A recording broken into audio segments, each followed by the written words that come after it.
Hello, everyone. Today we have a special guest here. Her name is Nicole. So I'm not even going to try to attempt to say your last name. Can you say it for us? Tschierske. Okay. Sorry about that. I'm really bad with last names. So Nicole is passionate about helping overlooked women in STEM become influential so they can confidently unlock new opportunities for themselves, get their employers to say, we need you on this job and make a bigger impact. So very excited for this because she's part of our Woman of Inspiration segment. So this would be even better for anyone that's interested in becoming like an inspirational woman just like her. So first off, can you give us like a short introduction about yourself, background, interest, or hobbies? Yeah, so I first of all, thank you for having me here. I'm really looking forward to our conversation. And I chose to work or offer services for women in STEM because that's where I'm coming from too. I am a scientist by training. I studied food chemistry. I have a PhD in chemistry. And the first years of my professional career, I spent in consumer goods innovation. So really in the science parts of the company. And I have been going through highs and lows in my career and figured out along the way how to get myself out of a rut, not just all on my own, but also with the help of others, but also how to really create a good expert reputation in your companies so that literally people come knocking at your door saying, okay, do you want to join my team? Do you want to be part of this project here? I think you should really be in this thing because, of your skill set, and so on and so on. And on the side, I also started to basically a few years ago build my coaching practice. So I have a formal container on how to transport everything that I have learned through my own career, but also through coaching training, to my clients. Mm-hmm. Okay, so I know you're currently based in Europe. Are most of your clients in Europe or all around the world? Well, they can be all around the world because Okay. because the internet makes it possible. My clients at the moment are mainly from Germany and the UK, but whatever fits time zone wise in terms of working together is all possible. Okay, sounds good. So this is an icebreaker I ask almost all of my podcast guests. So if you had all the time in the world, what would you be doing? I think exactly what I'm doing now. That is. Sometimes it might sound a bit unbelievable, but I truly have paid attention in the past years to keep on doing more and more of the things that I really want to be doing in my life and get rid of things that I don't want to be doing in my life and really build it in such a way that I like it now, how it is right now, There was this moment, not this moment, but there was a period a few years ago, maybe 5 or 7 years ago, where around me, not in my immediate circle, but just I heard of so many deaths in my, of people that I, knew, like someone's son died, at a very young age. Then there was another woman at work back then. I didn't know her personally, but it was in our company, and she had a brain aneurysm, and she was in her early 30s. And it's like, oh my God, this can be over so quick. Yeah. And oftentimes I had heard people give me the advice, sometimes you just have to go through a few, rough years, or maybe for 3-5 years, do something that you don't really enjoy much. So then you can have the job that you really want. I said, no, I don't want to wait that long and maybe never live to see the day. Yeah. And so that is why I started gradually to really shape my life and build my life in such a way that I like living it. And that's where I am right now. And so that's what I'm doing. I guess I would be doing more volunteer work, as in it's like if I had all the money and time in the world, then I would be offering what I'm doing even more than I'm doing now for people who can't afford to pay it. Okay. All right, so we're going to go right into career. So now you're a career coach for women in STEM. I love your mission. It's also exactly why I started my YouTube channel and podcast as well. Can you tell us a little bit more about your career path and background leading up to this point? So you mentioned you're a scientist. Like, what exactly did you do? I think you mentioned food science. Yeah. So I was in product innovation, and I was developing like little energy products. So everybody knows energy drinks. They're caffeinated, and we were developing like small little, that are not with water, but just can be consumed without. And I really love doing that, the experimenting with different formulas and textures, different flavors, all of that. And then the company where I worked, they had, as it often happens in big corporations, they had an acquisition. And typically when two companies merge or come together, then until they have figured out okay, what is going to be on your strategy, on your setup, they put everything on hold. And that's what they did. And that is how, first of all, like all of my projects were stopped. And then my job was made redundant. Now, luckily for my reputations, like I didn't have trouble finding a new placement inside the company, but still the aftermath of this reorganization still meant that yet for another few months, I had close to nothing to do. So, everybody has heard of burnout, but I legitimately had a bore out because I was so I was like at 10% capacity. And over time, I started to feel so, like I didn't, like, can I please give back my salary? I didn't earn it in any way here. So that felt really horrible. And then it started to really creep into my personal life, It's like I did nothing at all at work every day. And then I came home and all I could manage to do was lie on the couch because I was so exhausted. I was like, okay, this has to stop, because all of what I had tried to do to change the situation hadn't worked. I was literally sitting in my boss's office crying many times, but there was always, we have to see, we have to wait, and so on. So I went to see a coach just to get some help with that situation. And within 4 sessions, I had my energy back and I was knocking on new doors and I was trying new things and strategies. And I was like, how did he do that? I want to be able to do that for people too. And that's when I started my coaching training. And at the same time, I was given internally the opportunity for secondment in the supply chain area on a continuous improvement project. And anyways, that's where I got to know my future boss. I got to know what opportunities lay ahead, how my own strengths and aspirations fit to that. And long story short, once I started knocking on new doors and, looking or having the help from this coach, it took me another 6 to 9 months. It's like, the secondment started much earlier, but within 6 to 9 months, I had a new position, one that I literally wrote myself, So that was just perfect. And that is also why I'm such a big fan of trying to progress within the company where you are before desperately looking outside, because that switch, that 180-degree career change where someone gave me a chance, even though I had 0 credentials in that area, that wouldn't have happened if I had gone externally. So do you think that was due to like being positive and bringing in that energy, or was that mostly like you did some training or upskilling on the side to be able to qualify, even though like you said you weren't really as qualified as you were? So I guess the biggest influence in order for them to give me the chance to hire me for that position was that they experienced me and how I worked. So remember I said I had this secondment in that project. So that was basically, for them, it was a very risk-free way to kind of see who I am, see how we can work together, how I am with others, how quickly I can learn, what kind of results I deliver, and so on. And it also allowed us to build a relationship together. And that is a really cool way to really just show who you are. And then, as I got the job, I got the credentials, it's like the certifications, so the basic things that I needed to learn in order to do it well. But basically the main reason was that they had an experience of me and how it is to work with me.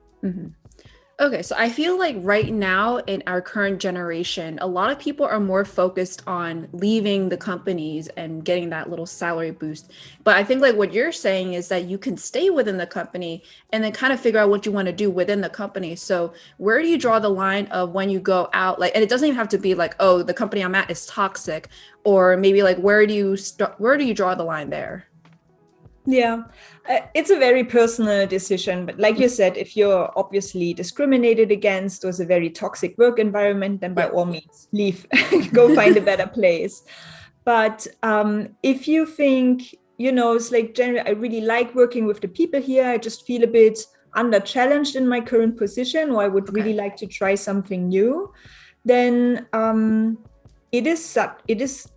it can really be a playground for you if you're just willing to look for opportunities. There can be secondments, there can be cross-functional projects, there can be, I don't know, limited time job rotation, there can be shadowing, it's like so many different ways where you can just test the waters. Yep. Both for yourself, because sometimes we think like we have this idea of what a certain job might be like, and then when we start doing, it's like, oh, okay, it's not that good. And that way you can really, you can get a much better picture, of what it's like. And plus you already have an established network, you already have hopefully some friends at work as well, you know the product inside out, and so on and so on. And so I think plus for the company, it's a benefit, you don't have to hire new people, you keep your good talent, all of that. Okay. So I went on your website and I heard of something I've never seen before. What exactly is positive psychology? Is that actually a real thing? You never heard of that? Oh, no. Yeah, so it's yes, it is a real thing. Okay. It is a real serious branch of science. And it's been around for quite a while. I think the earliest mention was even by Maslow. You know Maslow's hierarchy of needs. Yep. Back in the, I don't know, I think it was 60s or whenever it was. It's like that was the first mention of it, but it really started to become almost a movement, or had a real surge when Professor Martin Seligman, 2 decades ago, I think, he basically he made a call to action to the psychology community to start researching not only how can we, from when we are ill, in the negatives kind of, if we have any mental illness, how can we get back to becoming functional people, but also to start researching, okay, what actually makes a difference for us to really flourish? What makes life worth living? Like, how can we be our best? What contributes to our happiness? And it's not about having positive thoughts all of the time. Okay. By all means, let's not confuse that. But it's really, it's just building the skills and finding out the strategies that work for yourself. That basically help you overcome adversity, but also enjoy life much more. Okay. All right. So a lot of my audience are interested in careers in technology and consulting, and expert credibility is something everyone struggles because clients need to trust our credibility, whether or not you're like a new analyst or I've never worked in this particular field or industry. So imposter syndrome is huge. How would you build your expert credibility and start getting your points and ideas addressed? So for expert credibility, I mean, so many of us, and I'm no exception, it's like we tend to cling to the certificates and the diplomas and everything that we can show off. And, we think we have to read another book or take another course and so on. And, but see this, I do have the knowledge. However, somehow it's almost like we don't believe ourselves, It's like when we speak then, even though we have all of this knowledge and this experience, and we are, very well positioned to have an opinion or to make a suggestion and all of that, it's then when we start doubting ourselves, it's like we don't speak with the conviction that is needed in order to translate. So, oh yeah, she must know what she's talking about. Like she really believes herself when she says that. Whereas, if you pose every statement like a question. Maybe I think we should really do that. It sounds like you don't believe yourself. And this is the tone of voice, but it's many things that come together. And so it's one thing that on paper, but it's another thing that you are really sure of yourself and have conviction and character, that transports that to others. Yeah, I remember so many people going to me about this kind of question, because when I started out, I was like 21 years old, right out of college. Yet I went to like this client, which is like, they're a nonprofit that has been here for years. And why are they going to trust me? So I realized it's like not just my credentials. It's really just, what do I actually know? The way I carry myself. Like, for example, you mentioned anything about like should we do this? I'm like, no, like, you don't want. Yeah. I always try to avoid that, because I know that it's going to be like a sign of weakness, if anything. And I also try to avoid like ums and uhs or anything where I'm like questioning myself. And even the way of like, oh, I'm sorry, just don't say I'm sorry. Just like do a different way. Like, oh, thank you for waiting for me, kind of thing. Like all those kind of really do add up. And I really think like a lot of women have an issue with this. Whenever I have a meeting with them, I'm like, oh no, it's one of those girls. And I really want to kind of like help them out, but it's also a journey they need to take themselves. Yeah, absolutely. Yeah. Mm-hmm. So you also mentioned that, speaking of imposter syndrome, you think that's an unhelpful label for like sabotaging growth. So how do you think that is? Yeah, it's and this is my personal opinion. Other coaches, other experts, other people have different approaches and views on that. And I'm not saying it doesn't exist. Yes. So the experience is very, very real. And I know that, like many others, firsthand. Sometimes like, yeah, I think they don't really know me. Otherwise, they wouldn't speak so highly of me, Mm-hmm. So this kind of thing. But if I now say to myself, oh, I just have, I would speak up more, but I just lack in confidence, or I really would want to do that, but my imposter syndrome, I just have imposter syndrome. Then for me, this is just, when I assign that label to me, all of a sudden it becomes something that defines me. Yeah. And I don't find that helpful. So instead, I'd rather say, okay, I feel like this in this moment, and that's okay. But, just being aware of this, but in a non-judgmental way, and just, okay, this is just what it is right now. But then rather learning to tap into other strategies. And again, here comes the positive psychology aspect in, where we don't deny how we feel and what it is, but instead of looking to what can we reduce, looking into what can we grow, because that is a much more energy fueled way to make a change. And then what I work on in those moments for myself, but also what I help my clients do, is to build their self-compassion, develop their growth mindset. And these two things, and there's a huge body of research around the two. They are a really, really great starting point to start focusing on, as opposed to, it's like wearing those labels that are not healthy. Yeah. And I know, especially for women, we're constantly like, oh, that man has more experience than me, even if we may exactly have the same exact experience or credentials. So how would you say specifically for women to feel a little bit better about themselves? Because sometimes I think like they just don't even want to speak up because they just feel pressured, even though they have it in their mind that they want to say it.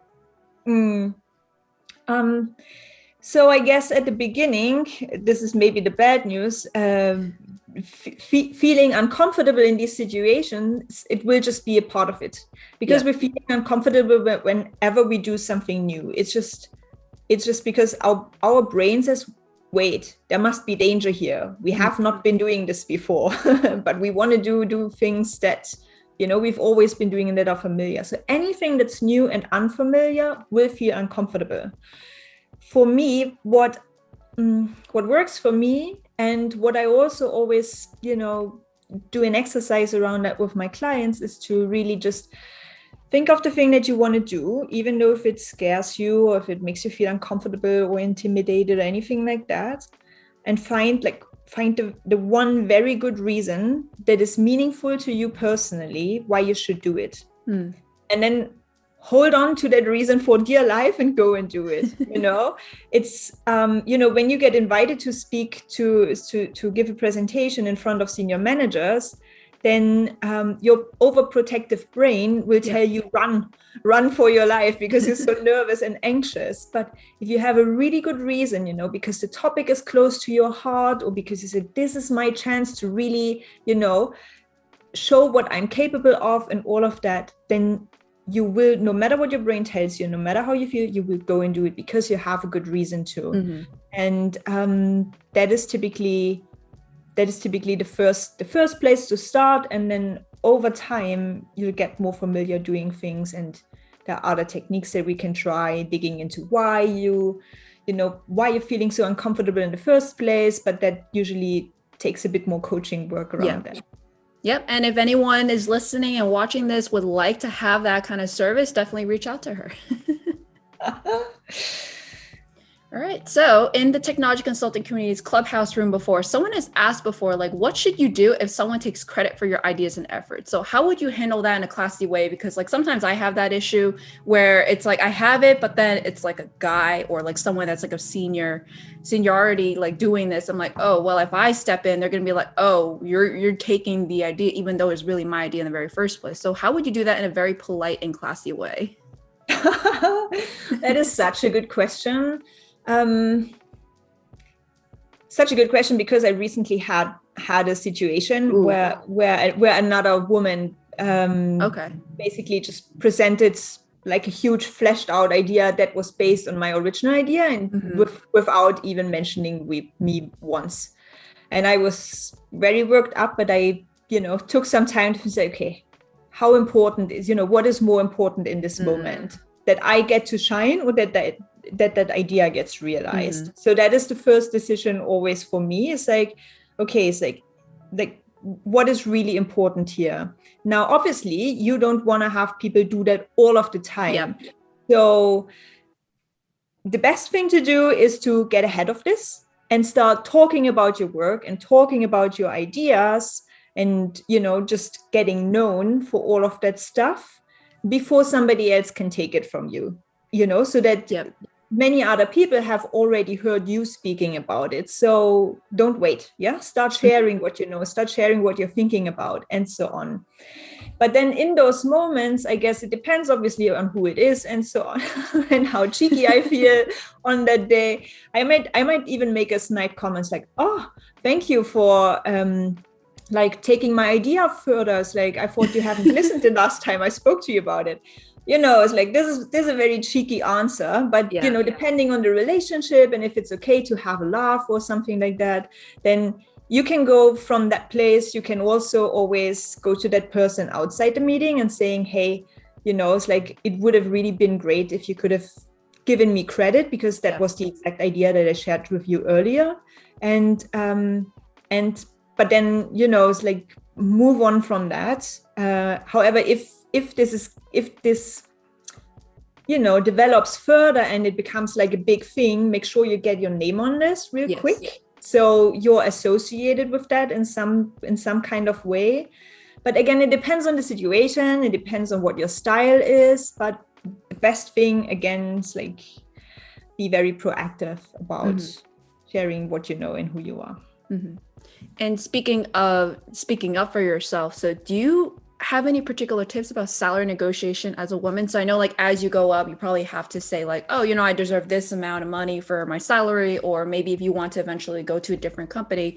I think, like, at least for me, when I first started out after university, I was like, oh, I think like this is okay. So I didn't even try anything. But I know a lot of women are like, especially women, they feel like, oh, like this is the only way to actually have like the same salary as a man, because the man typically is the one that negotiates their salary. The woman is like, oh, this is fine, so I'm not going to do it. But then it brings that whole pay gap. So do you have any particular tips or even stories if you have any? So I am not an expert in this. There are many others who have made that their very own specialty. However, what I have learned from them is, first of all, make it a principle to ask for more. Even if you think I can live off that, no, that's fine, I don't need money, it's not important. Just as a matter of principle, get into the habit of asking for more. That is one thing they always teach. Second thing, what they say is do your research. So really know what the benchmarks are, what similar jobs are paid for, and so on. So that, also especially in your location, and also really do your research and know your numbers so that you have data to back up what you're asking for. And the third thing that they say is when you go into the conversation, first of all, don't take the first no as the final answer. So at least 2 or 3 more times, keep negotiating and getting back to people. But also know how to argue for that. So simply saying, oh, because I want to buy a new car or anything that, to make it very personal is often not a good negotiation argument. Instead, really always argue from the value that you bring to the company.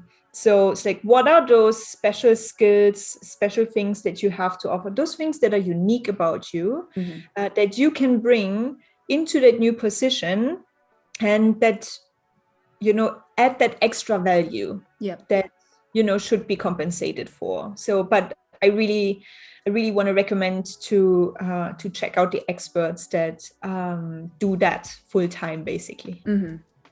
Yeah, definitely. So as a woman in STEM, what were some important lessons you learned while you navigated your career? To get out of the lab more is a good thing. So that is one thing, to really, in order to get things done quickly, and also in a way that it's fun, we really need to collaborate well with other people. And the more people we get to know, also in different teams and different functions, the better we understand how a business operates, and the better we can do our job, because we take all of those other things into account, and we know how things influence each other. So getting out of the lab more is definitely one thing. And another skill, and building those relationships. And another skill or thing that I wish I would have learned earlier is to communicate better with others. So, it's like learning how to, there's a time and place for geeking out about a topic.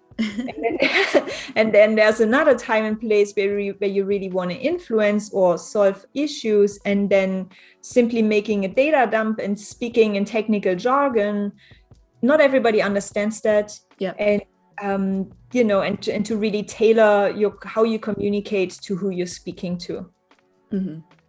Okay, so as someone in STEM, I feel like this is going to be the constant struggle, not just for women, but for STEM in general, is that they either are too technical, they go right into jargon, or they don't even remember the fact that they're talking to a human. So what is something that you do to kind of remind yourself, or kind of train yourself to be able to dumb things down, or not dumb things down, but at least be a little bit more approachable in that way? Yeah. So it's the first consideration I always have, is to really know, okay, who am I speaking to? So who is that person, as a human, but also what is their role within the company? And within those two, what are their goals? What are their problems or issues that they're trying to solve? What are they passionate about? What really interests them? So that is the first element that I really always want to be clear on. Who am I talking to? Then what kind of language are they using? And it's not about German or English, though that will also help if you know the language. But it's also to your technical or developer colleague, you will speak in a different lingo, then you will speak to your manager, then to a senior manager, then to your friends at home, and so on. So also always be mindful of that type of language, simply because it shows that you're considerate of who they are and what their concerns are, and so on. And then the next thing that I really always want to pay attention to for really good influential communication is to only have one message and one goal for one encounter. So oftentimes we're tempted to just dump all of the information that we have, because sometimes it is like we're afraid we're not going to get another chance to say all those things. However, there's a time and place, and the bigger volume I would only always give when I'm invited to. So first and was always first, okay, what do I want to get out of this conversation? What is my one message that I want to get across? And then therefore, what do I need to say and how do I need to say it to that person so that it lands? Mm-hmm. Okay. So it really does seem like try to tailor everything towards what they want to do. So are you familiar with the concept of managing up? I've heard of it. Yes. So it's what we have to do with our boss. I mean, they're humans too, Yeah. you know. So Yeah, I was going to say, like, because we also did have a clubhouse room on managing up. This seems exactly like that, except this time you take it a little bit further of like not just your personal agenda, but also their agenda. So that way you get some like stronger relationship with them and that they'll also take you seriously as well. And I think a lot of women, they also are struggling in this because they feel like, oh, but isn't that using people? But no, it's really not. It's just really both of you guys are elevating each other. Yeah. And is it using other people? Is it manipulative or is it influencing? It really comes from your intention. Mm-hmm. Yeah. And if your intention is genuine and wanting to help, you know, if you're only out for your own good and your own gain, then everything you feel then everything you do will feel sleazy and will feel manipulative, because that is what you're doing. You're trying to, and manipulation is actually when you start to trick others into doing things. But as long as you're honest and upfront about it, but being considerate in your communication, and your intention, is aligned with your values, then it's all good. And I mean, honestly, I'd much rather have someone put a little more thought into communication than just coming to me with a whole dump and not even considering if I even understand what they're saying. Yeah. Okay. So one other thing I did want to kind of discuss a little bit here is that for some women, they actually come into the conversation and they're all of a sudden they might be coming off too strong or too arrogant to some people. So how would you kind of balance that out? Because I think, like, let's say, for example, if a man did that, like, oh, they're just doing their job. If a woman did that, they're bossy, or that they have like a lot to do. So where do you draw that line of like, where would you fall here, or like maybe particular actions of, or even emotions you should be feeling? Because I think like whenever I do it, I personally don't have an issue because that's just like something I'm used to. But I know so many other women who they're like, oh, but I don't want to be like too forward, but you kind of have to if you want to make your ideas live. That's an interesting one. So where do I stand on this? So first of all, no matter what you do, people will think what people will think. So, and it's, you can, it's like, you can do it in this way and you can say it in this way. And person A thinks it's perfectly fine. Person B will think it's over the top. Yeah. And the next day they have both woken up on the wrong foot, and it's vice versa.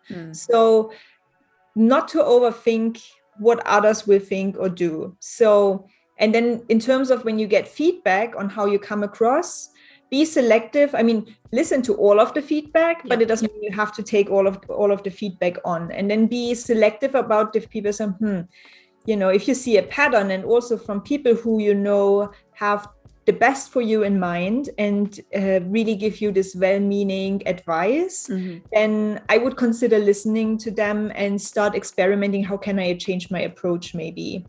But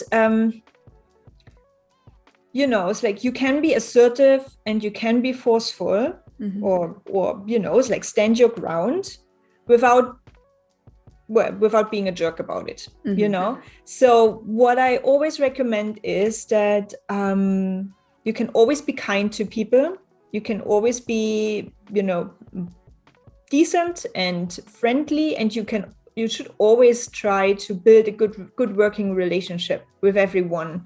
But you can also say, it's then just, again, it's how you carry yourself. And if you stand with or speak with conviction and with character, and you believe yourself, then you don't feel the need to become aggressive or pushy. You just stand your ground. You just say, no, we're not going to do it like this. no, I think we shouldn't discuss this topic now because this meeting is about this. Can we park this here for the moment? Yes. Okay, let's move on. We'll definitely pick that up another time, Okay. Well, thank you for bringing this forward, but this is really not the place here. So it's like, whatever, but it's when it's in the moment in our head when we think we're going to lose control over the situation. That is when we start to fall into behavior and actions that doesn't feel so good, or that we don't feel so good about in the end. So yeah. All right, that was really great. So the last thing I really have to discuss here is like, what do you have in terms of goals for your career and entrepreneurial efforts? Like we didn't really talk much about your coaching program, so I'm kind of curious about like the future of the coaching program you want to do, or maybe you want to reach out to more people. Yeah, so at the moment I work one-on-one with people. And it's a 4-month program where we meet every 2 to 3 weeks, and just really everybody works on their individual goal, and we have coaching sessions together and check-ins in between, and I have extra resources for them. So we, so whatever they can learn from me talking about in a video, they can learn on their own time, but we really spend the time that we have together on the tough nuts that we want to crack. Going forward, I really want to, because I keep getting the same questions, just many of the questions that you asked me today. And like you said, in your own experience, you keep hearing these things from women in STEM over and over again. And so I want to make sure that this, I want to create a package basically that allows women who want to advance in their career within their company, build their expert credibility, and then over time see that they have opportunities pop up like mushrooms. Then to really package that up, and then probably next year, then that will be available also in a bit of a bigger setting. But yeah, everybody stay tuned for that. So how can people find out about like the updates that you have? Will it all be on your social media or on your website? Yeah, LinkedIn is a good place to connect with me. If you're there, come and say hello. Then on my website, you have an opportunity to sign up for my email list. They are typically the first ones to know, and sometimes the only ones when I have something that I'm offering, also for free. There's a for example, in May, I'm doing a Q&A session all around professional goals and development plans. But, you need to be on the inner circle to be invited, sort of. And then there's also something that's maybe interesting. Twice a year, I host a 1-week-long masterclass series called Women in STEM Reimagined. And it's basically packed with really great professional development advice. I always bring in a number of really cool guest experts to speak about that. And we have also live calls where we can come and connect everyone. And so you can get on the wait list for this too, the next one. So they're always coming up in March and September. Yeah. Okay. All right. So from this point on, I guess the next one would be in September then. Yes. Yeah. Okay. So lastly, what can we do to support you? Yeah, just really spread the word. Help me spread the word. That is also why thank you to you that you accepted me to be on your show here. It was a really great conversation. I just really want to make sure that I can pass on what I have learned in my own career and in my coaching training to as many women in STEM as possible. And so if you know anyone who could need that type of advice or support, then please connect them to me on LinkedIn or redirect them to my website. All right, thank you. And I'm just going to try this one more time. You are Dr. Nicole Tschierske. I wanted to get it by the end of the recording, but I don't think I can. That's okay. So do you know how you say cheers when you raise a glass? Yes. So Tschierske? Okay. Okay. Well, thank you so much for being on the show, Dr. Nicole Tschierske. Okay. I'll get it out by probably by the end of this recording. Dr. Tschierske. Okay. Yay. All right. So thank you so much. It was definitely a pleasure being here. It was like, I've learned a lot too myself, like as a young woman in STEM as well. I'm like, oh, these are always things in my head. I like kind of have an idea of how to progress, but I never like had the experience that you've had where you probably like had to go through all these different loops within your own company to get these opportunities. I myself, I'm just at the very start of my own career. So I don't even know if I will ever get to that point. But when I do, at least I will go back to this episode. Oh, excellent. Thank you for having me. It was such fun. All right. Thank you so much.